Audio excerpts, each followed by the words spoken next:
दक्षिण दिशा में एक ब्राह्मण देवता निवास करते थे जिनका नाम था आत्मदीप, और उनकी पत्नी का नाम था धुंधुली। कथा का तात्पर्य बहुत गहरा है। आत्मदेव का अर्थ है आत्मा, और आत्मा जीव है, और जीव की पत्नी है, अब क्या बताएं, पत्नी है धुंधली। अब जाकी मती ही धुंधली हो है भाई, बच्चे भागे लिए तो एक बात कह दो, मूर्ख हृदय नाचेत, चाहे गुरु मिले बिरंची सम।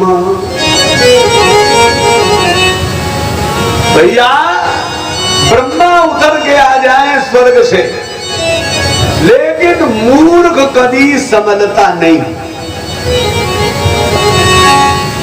मूर्ख कहीं संभलता है क्या भाई? कभी नहीं। तो मूर्ख हृदय नाचेत। एक सज्जन बोले साहब, दुष्ट में खल में और मूर्ख में कितना अंतर है? हमने कहा खल अच्छा है। 60 लोग अच्छे हैं, बोले खल और 60 अच्छे हैं। क्यों? खलऊ करे भल पाय सुसंगु। खल जो है दुष्ट लोग सत्संग पाकर के तुम्हारा भला कर डालेंगे, पूरे पूरे दिन तुम्हारे साथ दौड़ेंगे, मेहनत करेंगे, मंदिर बनवाएंगे, लेकिन मूर्ख बाबू से ज्यादा खराब। ताजे खल अच्छा है, सट अच्छा है, सट सुधरे है भाई, सट तो सुधरे, सट सुधरे सत संगति पाई,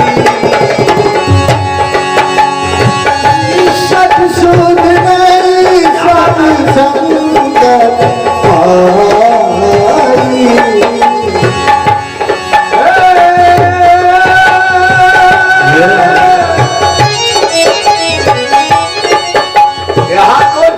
उम्र बढ़ती जा रही है उतनी आवाज को सुरऊ बढ़ जाती है।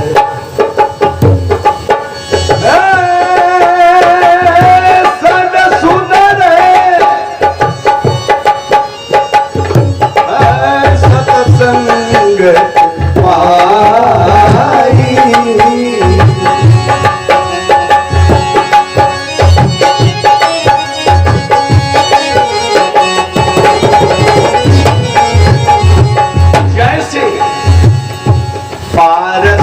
परस पुधातु सुहाई, परस पुधातु सुहाई। अब आप ये देखिए, आत्मदेव नाम के ब्राह्मण पत्नी का नाम धुंधुली, उसने जो गाय पाली उससे कभी बछड़ा बछिया नहीं हुआ, दूध नहीं मिला, फलदार जो वृक्ष बाने लगाया उसमें से कभी फल नहीं मिला। मतलब जिस शुभ काम में वो हाथ लगा देता था वो बिगड़ जाता था। एक दिन बड़ा दुखी हुआ कि प्रभु हमारा तो जीवन वास्तव में निरर्थक चला गया। देखो भैया, छत्री आन बिनु और पंडित ज्ञान बिनु, जैसे फल बिनु तरुकर सूना, अथवा जैसे पिता पुत्र बिनु सूना, तैसे पुरुष हरि नाम बिना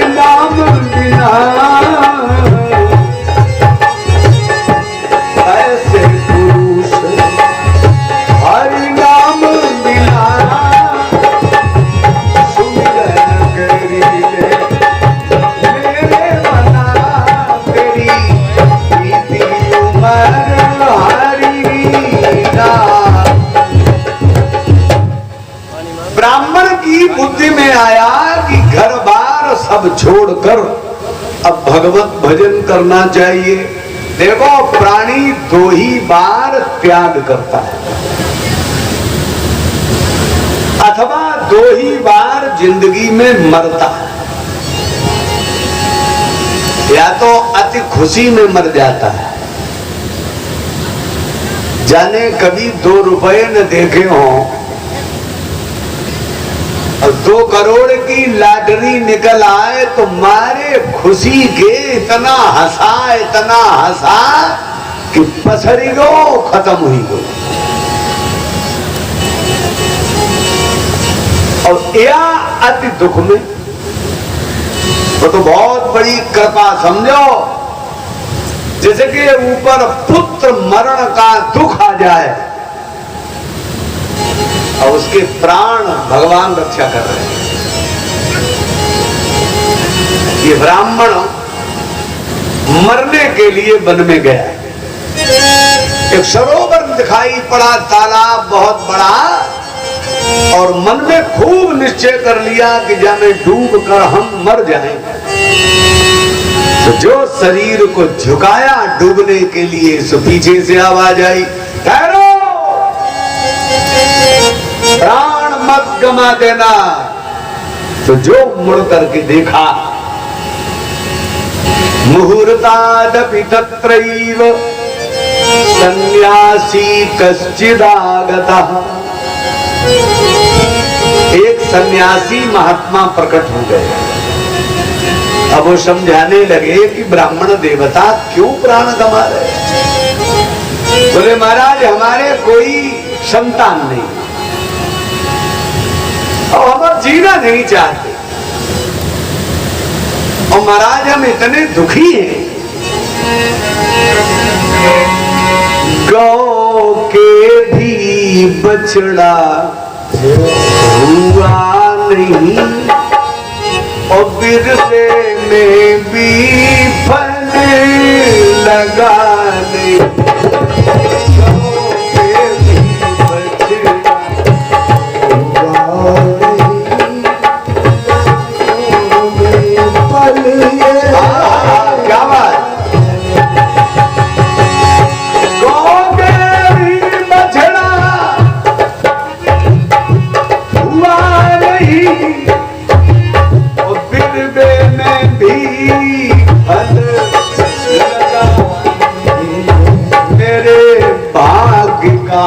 ऐसा चक्र बना जीवन में भी सुख मिला है मेरे भाग्य। बहुत अच्छे।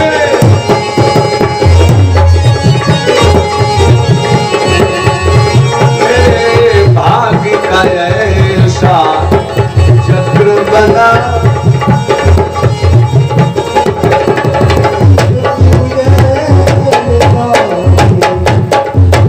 संत को अपार दया आ गई और झोली में हाथ डाल करके एक फल निकाल कर दे दिया।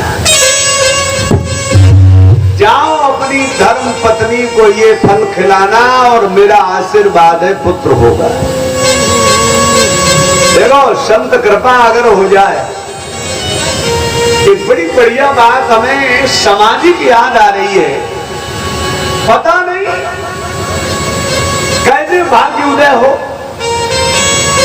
यद्यपि उनकी पत्नी ने सम्मान संतता नहीं किया।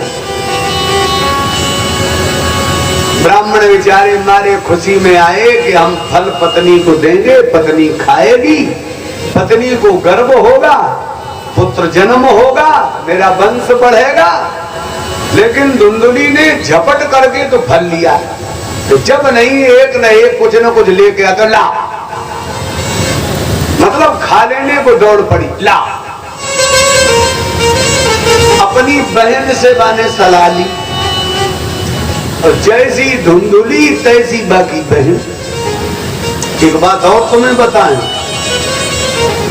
वेद में पुराण में ऐसा प्रमाण है कि जैसी बहन तैसी ही बहन का लगभग स्वभाव होता है। कम ज्यादा हो थोड़ा बहुत बात अलग है। और महतारी बेटी तो लगभग एक जैसी होती है। हम नहीं कह रहे ना कोई मुंह लटकाए फिरे, तारे राम की सोच। महतारी और बिटिया एक ही। भरत जी ने अपनी मां कैकेयी से यही बात कही थी, जैसी तुम हो तैसी तुम्हारी मां थी। अब समझो, हंस वंश दशरथ जनक राम लखन से भाए, जननी तू जननी भई विदिशन कछुना बसा। अरे जननी है मेरी माँ, तू अपनी ही माता की तरह से हुई।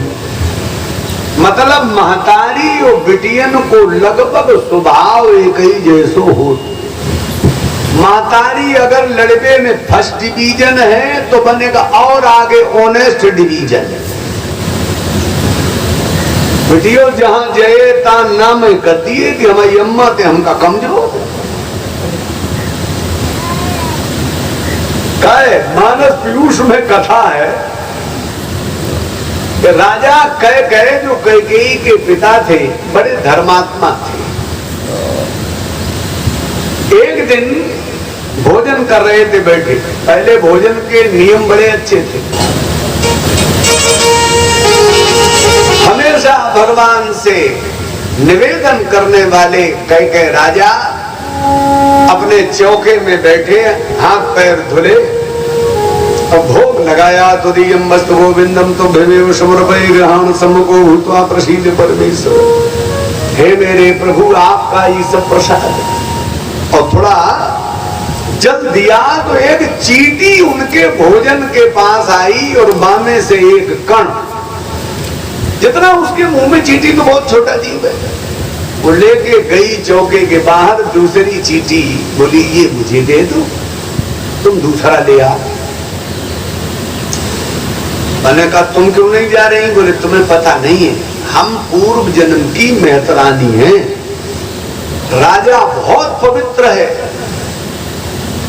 बहुत तपस्वी है, तो इसका चौका खराब हो जाएगा। और राजा कह 84 लाख योनियों के जीवों की भाषा समझते हैं। बताओ, कृमि जीवों की, पक्षियों की, जलचर थलचर नवचर सबकी। राजा ने जिस समय चींटियों की आपस में बातें सुनी तो बड़ी जोर हंसे कि देखो जन्म बदल गया पर जाति का स्वभाव नहीं बदला। तो समझ लो, अगर ब्राह्मण मरकर अन्य जाति में जाए तो वो ब्राह्मणोचित आचरण करेगा, और अन्य जाति का मर के अगर कर्मवश ब्राह्मण हो जाए तो पिछले जन्म वाले आचरण ब्राह्मण योनि में करेगा, वो मानेगा नहीं। देखो, विप्र वही मर जाए जो कुल में दाग लगावे, पुत्र वही मर जाए जो कुल में दाग लगावे, ब्राह्मण वो मर जाए जो निज घर सो मदिरा प्यावे। अन्यायी राजा मरे तब बर निद्रा सोइए, कहे विक्रम बेताल सो इन सबके मरे न रोइए। राजा हंसे सो वो महारानी जो चौका में बैठी भोजन परस रही थी, उनकी मत में आया हमारी कोई बात सोच कर हमारे पति हंस रहे। तो राजा को वरदान था उनके गुरुदेव का कि 84 लाख योनियों की भाषा तो समझोगे, पर बता दोगे किसी को तो पत्थर के हो जाओगे। आनंद लेते रहना तो बताना किसी को नहीं, आनंद तो लेना, कहना नहीं। तो उन्होंने भोजन किया और महारानी बोली महाराज आप हंसे क्यों? अब राजा ने सोचा इसे बता देंगे तो हम पत्थर के हो जाएंगे, अब क्या करें? और रानी तो पीछे पड़ गई। स्त्री हट पड़ जाए तो घर का सत्यानाश हो जाए, लेकिन वही बात कहती रहे। भाई बड़ी विचित्र हटें होती है, एक तो राजा की हट, स्त्री की हट, और बालक हट। बालक छोटा भी अगर हट कर जाए तो पैर पटकेगा, बड़ी चीज लाओ। राजा ने सोचा अब क्या करें, इसे अगर मैं बताए दे रहा हूं तो पत्थर का हो जाऊंगा, और बताता नहीं तो ये प्राण गंवाए दे रही है, कहती हम मर जाएंगे। तो राजा ने कहा अच्छा एक काम करो, सवेरे चलेंगे और बताएंगे तुम्हें। जिस पर हम हंसे थे। रानी ने कहा बहुत गहरी बात, तब ही नहीं बता रहे। अब उसे और शंका गहरी हो गई। सवेरा हुआ, रथ सजाया और पत्नी को रथ में बैठाला और राजा स्वयं रथ हाँकते हुए चले। रास्ते में होनहार बलवान एक बकरी पकड़े से कह रही थी ये कुएं के भीतर से जो पीपल निकला इसके पत्ते मुंह में तोड़कर मेरे मुंह में खिला दो। तो वो बकरा बोला भस्त एक बने कच्चित विचिन्न प्रियमात्मना ददर्थ कूपे परिताम स्वकर्म बस गाम अजाम। क्या तूने हमें राजा कह के समझ रखा? जो पत्नी के पीछे मूर्ख पत्थर का होने जा रहा है और हम तेरी बात मान लेंगे? वो देखो मूर्ख जा रहा है, अब देखो पशु उपदेश कर रहा है, कोई ठिकाना नहीं है। कौन जीव हमें तुम्हें कब राह बता रहा हो? तो बने तमेव चकमे सुश्रोणी विदधि परिकल्पयन्, मारे मारे सींगों की बकरी को बेहोश कर रहा है। हम राजा कह के नहीं है और सींगों से मारे। राजा को ज्ञान हुआ कि ये इशारा कर रहा है कि पत्थर के मत हो जाओ, जो हम कर रहे हैं वही सजा दो। राजा ने हरे बांस कटवाए और पीटना रानी को शुरू किया। अरे बोले आप पीट क्यों रहे हो? बोले जाई सो तो हंसे थे, एकांत में जाकर तेरी खूब पिटाई करेंगे। अब वे तो बच गए पर ज्ञान पैदा हो गया। पर भरत ने इशारा किया कि वो ज्ञानवान थे जो बच गए, और मेरे पिता दशरथ धर्मात्मा थे जो तेरे पीछे मर गए। दस जननी तू जननी भई, विदिशन कछु न बसा। मैंने जननी, जननी के मतलब जैसी माँ वैसी पुत्री, और भागवत में आया जैसी बहन तैसी सगी बहन। माने बताया ये फल धुंधली तुम मत खाओ, गाय को खिला दो। हमारे गर्भ है तावत कालम सगर्भेव गुप्ता तिष्ठ ग्रहे सुखम। वो पुत्र के लिए फल था तो गाय को फल दिया तो पुत्र ही उत्पन्न हुआ। सोचो, और बाकी बहन के बेटा हुआ जो अंधेरी रात में चोरी से धुंधली के गोद में आया। बने खुशी में अपना नाम धुंधली, पुत्र का नाम रख लिया धुंधकारी। मुन्ना मातारी धुंधली तो लला धुंधकारी। इसीलिए जब कभी नाम रखो, ऐसे नाम रखो जिससे भगवान का नाम निकले। कि भाई कम से कम मोह ममता तो संतान में, परिवार में होती है। मरते समय कम से कम ऐसा नाम तो निकले कि बेड़ा पार हो जाए। धुंधुली का पुत्र धुंधकारी और गाय के पुत्र का नाम गोकर्ण। गाय जैसी कान। देखो भाग, गोकर्ण सुबह से संध्या तक पूजा में मन को लगाने लगा।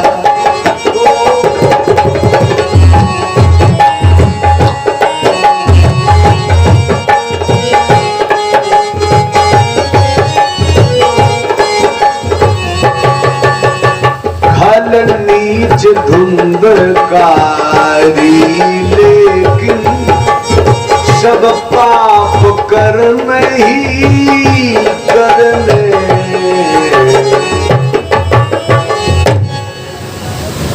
धुंधकारी महापापी हुआ, चोरी करता था। कोई अंधा व्यक्ति आ रहा है, भैया कोई राह बताना। कोई न जाए जो दुष्ट धुंधकारी कहे आगे चले आओ और बढ़ो, और कुएं के पास ले जाए और कहे और आगे पांव बढ़ाओ। जब कुएं में गिर पड़ा तो ताली मार के हंसाओ भाग गया। एक दिन जाने एकदा पितरऊ ताड्य गृहीत यच्चिष्टितं धनम। एकदा पितरऊ ताड्य, अपने पिता को डंडों से पीटा। अब पिता की आंखों में आंसू और पाई समय गोकर्ण जी बताए। देखो गाय के पुत्र गोकर्ण साधु महात्मा का स्वभाव, और जो अपना बेटा कहाया धुंधुली का धुंधकारी वो मार पीट रहा। गोकर्ण क्या कह रहे, देहेस्ति मांस रुधिरे अभिमतिम त्यजत्वम जाया सुतादिषु सदा ममताम विमुंचे। ये जो देह है ये केवल हाड़ मांस का शरीर पुतला है बस। जाया सुत आदिषु, स्त्री पुत्र कन्याएं या पुत्रों के द्वारा या बेटियों के द्वारा उत्पन्न, ये सब क्या है, ममता। ये ममता देने वाले हैं भैया, मोह देने वाले। क्या दुनिया में कुछ भी होता रहे, हमें आपको तो कोई दुख है, लेकिन नहीं, जिनसे ममता जुड़ी है उन पर अगर संकट पड़ा तो हमें दुख होगा, तो हमें कष्ट होगा। ऐसा करो पिताजी, वन में चले जाओ और श्रीमद् भागवत में आए हुए दशम स्कंद का पाठ करो। पंडित योगेश जी आचार्य दशम स्कंद का पाठ करो। क्यों? भागवत का जो दशम स्कंद है, अगर कोई पूरा पाठ नहीं कर पाता तो दसवें स्कंद के पूरे 90 अध्याय का पाठ कर दो पूरा।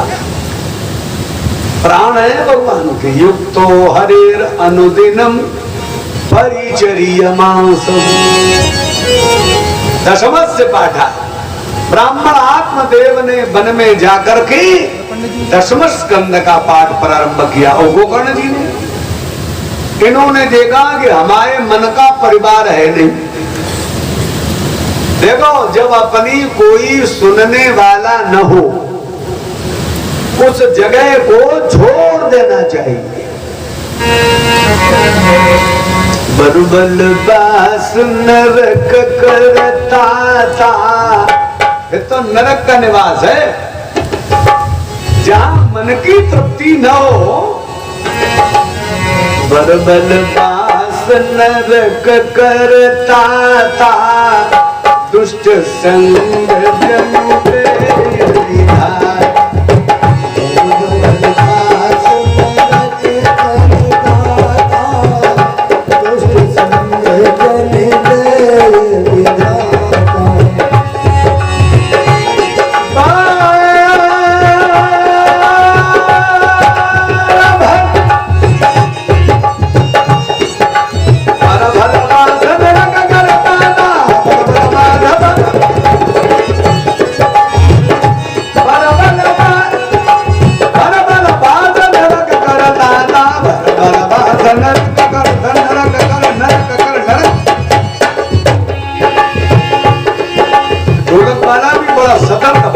नाटक भैया इनका, ठिकाना कुछ नहीं।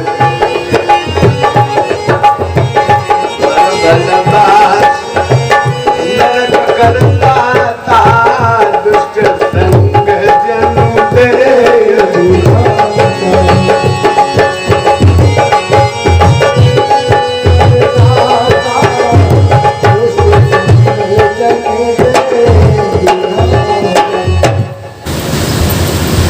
देखिए गोकर्ण जी ने घर ही छोड़ दिया, और वो चले गए भजन करने, वो भी समाज में घूमने लगे। धुंधकारी ने क्या किया, अपनी माता को दंड दिया। देखो बाजी बाजी बच्चे महतारी से रकम छीनने के लिए हमेशा योजना बनाते हैं। देखो जो दुनिया, बताओ बुढ़िया से रकम मांगी, अब से मिली नहीं। कूपे पतिता रात्रौ तेन सा निधनम गता। रात्रौ कूपे पतिता, रात्रि में कुएं में गिर कर के वो मर गई। अब जाने अपना खाली घर देखा तो जाने 5 वेश्याएं घर में रखी। अब जब भागवत का पूरे का अर्थ क्या है, ये शरीर के ऊपर ही पूरी कथा है भागवत की। ये शरीर ही वो पत्तनपुर नाम का नगर है, वो जो जीव आत्मा है वो ही महाराज आत्मदेव ब्राह्मण है। दुर्बुद्धि हमारी ही धुंधली है, अज्ञान धुंधकारी है, ज्ञान गोकर्ण है, और 5 वेश्या काम क्रोध लोभ मोह मद। कबीर साहब जब भजन करते थे तो ऐसे ही उल्टे सूटे शब्द, उनमें रस बड़ा था, बड़ा वेदांत भरा था। देखो इधर हम बोले, इधर आप लोग दोहराना। वे कहते थे जरा होश में समझना, 5 ही ज्ञानेन्द्रिया, 5 ही कर्मेंद्रिया, 5 तन्मात्रा, 5 महाभूत, 5 प्राण, ये 25 है। ये जो 5 वेश्या हैं वही इंद्रियादिक विषय। घर में रही जब वो 5 वेश्याएं, धुंधकारी को वेश्याओं ने मार डाला। और तम देहम मुमुचु गर्ते प्राया साहसिका स्त्रिया, उनकी देह को गर्त गड्ढे में दबाकर साहसी कुमार की स्त्रियां चली गई। अपने कर्म के कारण ये महाप्रेत हुआ। देखो पूजा भजन करने वाला मर जाता है तो मोक्ष मिलता है, और अधर्मी जब मरते हैं तो किसी अधोगति वाले जीवों में जाते हैं, कीट पतंगादि योनियों में जाते हैं। तो ये महाप्रेत की योनि में 22 घर में रहता है। देखो प्रेत जो हो जाता है वो घर छोड़कर नहीं जाता। बूढ़ी अम्मा ध्यान रखना, अगर प्रेत होगा तो घर में दिखाई पड़ेगा, और दिखाई नहीं देता है तो प्रेत हुआ ही नहीं है। धुंधकारी घर में घूमा करता था। एक दिन गोकर्ण को अपने जन्मभूमि की याद आई, और वो रात में सो रहे गोकर्ण से सामने प्रकट हो गया। सक्र्ण मेषा सकद रस्ती पुनश्च मयसो भव, सक्र्ण इंद्रा सकद अग्नि पुनश्च पुरुषो भव। कभी राजा बनकर दिखाई